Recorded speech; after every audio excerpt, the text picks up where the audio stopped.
Okay, today's lecture is on Chapter 11, the Progressive Reform Era, Section 2, Progressive Legislation.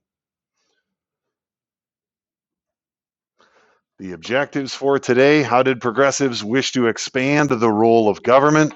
What municipal and state reforms did progressives achieve? And then what reforms did Theodore Roosevelt champion as president? So we're going to start off with the first objective, and how we're going to look at this is we're going to look at by governmental structure. So we're going to take a look at municipal and then state and then national reforms. So when we're looking at the municipal reforms, we first of all have to understand, what does municipal mean?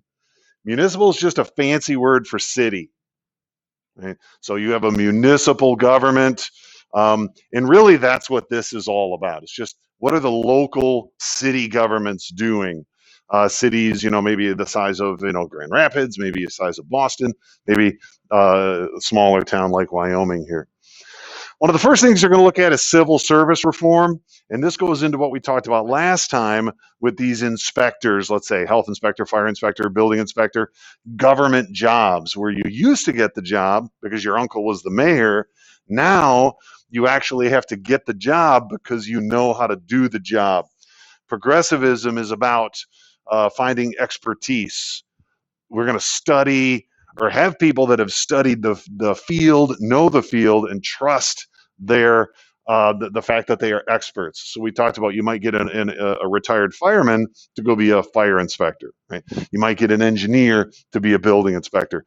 And this is really going to be the first big movement coming out of municipal reform. And we talked a little about that last time. Social welfare programs. So social welfare program, obviously it's about this kind of minimum standard of living, and this could have looked in many different ways. It could have looked like, raising minimum wage for people, maybe reducing hours, because the minimum standard of living is more than just wages, right? It could be also making sure buildings are safe, making sure apartments have windows. If you guys remember the old tenement houses, where you just have a room, a room about this size, no windows anywhere, and you could have, 20 or 30 or 40 people living in it, right? That's not healthy. So the social welfare programs went and did a lot of those kinds of things, just trying to make sure people had a decent life, right? Home rule. What this means is that the city government is going to be the one that calls the shots, that makes the rules, which kind of makes sense, except when you're looking at the 19th century, which very often cities were ruled by these political bosses that weren't even in office. So you'd have a major, powerful, let's say, businessman or just influential leader in the area, and he would be the one that ran everything. Again, often through the spoils system or through the graft, again, like we talked about before. They're going to be the ones that run things, and they're going to pick who the mayor is, but the mayor's going to do everything this guy wants anyway. Or they're going to pick who the police chief's going to be, because they control the party. They control the party in the area. So home rule is going to fight against that. We got to get rid of the power of the political bosses. Remember, we're all about moving power to the people. And in this case, the only way to do that is make sure people's votes count. And the only way that's going to happen is you got to break these political machines. So not only are we worried about political bosses, we're also worried about kind of wealthy people in the industry. And remember, we talked before about socialism. Cities are going to be movements are going to be moving towards socialism, where we see the takeover of city utilities, where it used to be, if you wanted the water hookup, that was a private company, right? Gas, electricity, gas as far as like natural gas, that kind of stuff. Yeah, for your homes, were privately owned businesses. Trash pickup, right? Privately owned businesses. And then, assuming you want things like electricity and water, they could really charge whatever they wanted. And so cities decided to say was, no, that's unacceptable. And so the cities begin taking over water, gas, electric, sewers. Right? So here in the Grand Rapids area here, we have city ownership of utilities. Right? They own the water, they own the sewer. It's not a private company that can just charge what they want. Right? Now in Michigan here, we do electricity a little bit differently. Right? We have Consumers Energy, we have DTE Energy. Those are private companies, but the state is heavily regulates how much money they can charge you. And as a matter of fact, if you don't pay off your bill in the wintertime, they can't even shut off your electricity. They can't shut off your gas because we've decided as a society, if you don't have money, you probably shouldn't freeze to death. Right. And so this company can't turn off your electricity, can't turn off your natural gas just because you can't pay the bill. Right? So they may be private industries, but they're heavily regulated. Same with trash pickup. But again, it's regulated by the city. They can't just charge whatever they want and say, look, if you don't find, just throw your trash in the street. No, because that's a something that this community deems as important is trash pickup, and we don't want disease, etc. Okay, moving over to welfare services. Now, very often in society today, when we think of welfare services, we often assume it to mean things like social welfare programs. We think of things like, like food stamps or homeless shelters. That's social welfare, and that is true. But social welfare is just about the kind of well-being of society and what does a city, state, or national government need to do to make sure people have a good life. And so we're going to see things like, well, at the turn of the century, public baths. You didn't have running water in your home, so you had to have a community bath. You may see it later as, let's say, a community swimming pool. But things like a public park, right? That is a social welfare program. We're going to set aside some land so people can take advantage of that. Work relief programs, playgrounds. We need to have some in the city here. You're not. We cut down all the trees, and there's not a lot of places for little kids to play, especially. So we're going to build a little playground. Kindergarten programs, right? Again, as sort of the whole reason of early education. If you're a rich family, you can afford to get your kids private tutors early on. But if you're a poorer family, you can't afford to do that. And then we find out when they come to school, shockingly, the kids that have already had some education do better. So kindergarten was an attempt to equal out the playing field between rich and poor. And again, homeless shelters, that's all part of social welfare as well. And so for this one, I got kind of a little complicated infographic. But what we're seeing here is this idea here of what it used to be like, what the reform is, and then, of course, what's the goal. And we've talked about this a lot in progressivism. The goal, right, is give more power to the people. So let's kind of take these kind of one at a time. So it used to be like who's going to run for office, right? Well, it used to be the party bosses, right? The political machine.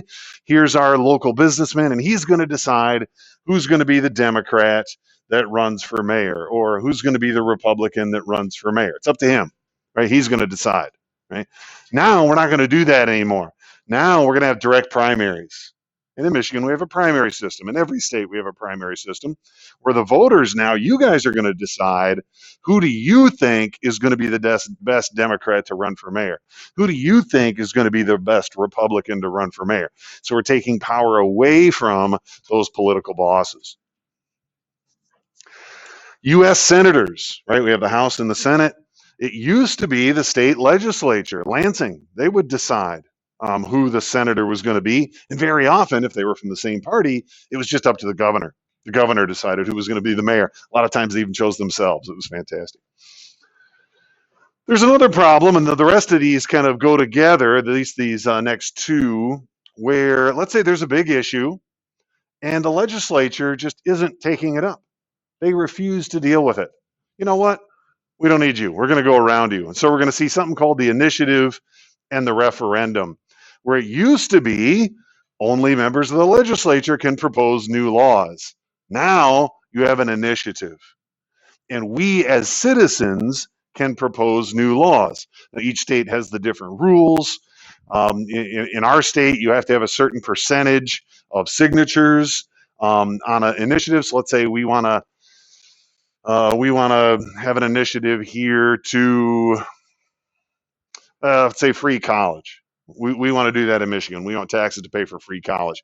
So you get a bunch of signatures, a bunch of people sign it, then it goes on the ballot and we vote on it in November. And if a majority of people agree, boom, that's it. That's the law. We don't even need the legislature. We can go right around them. Referendum, that one is slightly different. If the legislature can't decide one way or the other, the legislature can give it to the public, and then the public can decide. Sometimes if it's a contentious issue, they won't like to do that. The next one is a recall. This was really important. So let's say we vote for our Democrat here, and he's going to be our mayor, and then what if he turns out to be a crook? What if he's a big jerk? What if we don't like him? What if he said he was going to do A, B, and C and he doesn't do any of them? We can recall him, right? So again, same thing. We put out a petition. If enough people sign it, we have a special election. If he wins, he stays in office. But if he doesn't, he's out. Okay. And you can do this at the local, and at least in Michigan, at the state level. There is no national recall. It's not part of the federal constitution, right? These are reforms at the state level. And the whole goal for this, right, is to give more power to the people. Any questions on local or state? Okay, let's jump into federal. Teddy Roosevelt is going to be our progressive president, right? He's going to propose what he called the square deal. Square, don't think of it as square like the shape. Square is like, think of it as fair, or think of it as just. You got a square deal.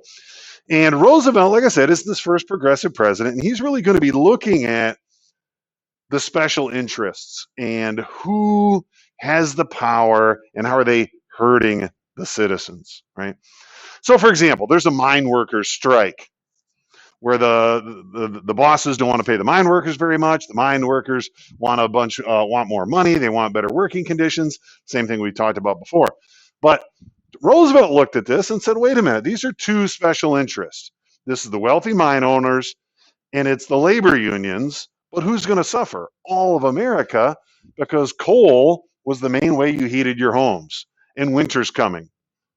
So he came in, brought the mine owners and the union leaders to the White House and forced an arbitration on them. When the mine owners balked, he actually threatened, I'm going to use the army and I'm just going to take over your mines then. Fine, I'm going to nationalize them. They're going to be mine. So an agreement was reached. The mine workers got a small raise. Some of the issues were fixed. And Roosevelt was seen as sort of saving these kind of special interest ideas. The Sherman Antitrust Act. This was a law passed in 1890 that was designed to break up monopolies. You know, if you know the game, the board game Monopoly, right? You win when you own all the hotels, right? That's a monopoly, right? If you own all of something, you can charge whatever you want. It's called price fixing. And the Sherman Antitrust Act is going to, Roosevelt at least is going to use it to break up what he called the bad monopolies, the bad trusts, the ones that are cheating out the public. The Interstate Commerce Commission, made in 1906. This is designed to regulate railroad rates. You know, the railroad, they may give these farmers over here a great deal in shipping their, agricultural products to New York, but these farmers over here, we're going to charge them more. Right? So why is that? And so Roosevelt's going to go after that, and the Interstate Commerce Commission is going to go in and actually regulate railroad rates. The Pure Food and Drug Act, this is going to come right out of the jungle. Remember, we talked about that one yesterday with the jungle, with the meatpacking industry. Roosevelt is going to pass these pieces of legislation, the Meat Inspection Act, where we're going to go after, and federal inspectors are now going to go in and inspect these plants to make sure, again, people have worthwhile products. The Department of Labor is going to be created, a cabinet-level department. So this is, remember the cabinet, the group of people that advise the president. So this is going to be created, and their whole job is to help workers and advise the president on workers' issues. Out of all the federal reforms, Roosevelt's probably most known for his national parks. national parks, Roosevelt decided again, we need to carve out some land here and just let it set aside. Save it for future generations. He saw industrialization using up these natural resources. Remember, Roosevelt was the big outdoorsman, the rancher out west, and he knew this was very important and how he had to hold on to these kind of national parks. And if you drive, for example, an hour north of Grand Rapids, you got the Manistee National Forest. Right? The thing's a monster. It's huge. It's your land, right? It's a national forest, right? So these are just some of the ideas that kind of Roosevelt was going after. Take a look at, there's a lot of legislation here. I'm not going to kind of go through each one of them. We already did a few. Make sure you're aware of the progressive amendments. We'll spend some more time talking about those in the future. We already talked about the 17th Amendment, right? The direct election of senators. The 16th Amendment is going to give the government the power to levy an income tax. Right? Remember sort of Bellamy's book and this idea that we need to tax the wealthy. The 18th Amendment is going to ban alcohol. Right, we talked about progressivism, and we're seeing alcohol abuse and spousal abuse and child abuse, men getting fired, men getting injured on the job, quite frankly, because they were drinking too much. And so this was something that was, again, seen as progressive. We'll spend more time on that when we get to the 1920s. And again, probably the culmination would be the 19th Amendment, women's suffrage and the right for women to vote. So I know that was quick, but those were really the big chunks of progressive legislation, right? How do they want to expand the government? Specifically, make sure you understand the different reforms at the municipal or city, state, and then the national level under Theodore Roosevelt.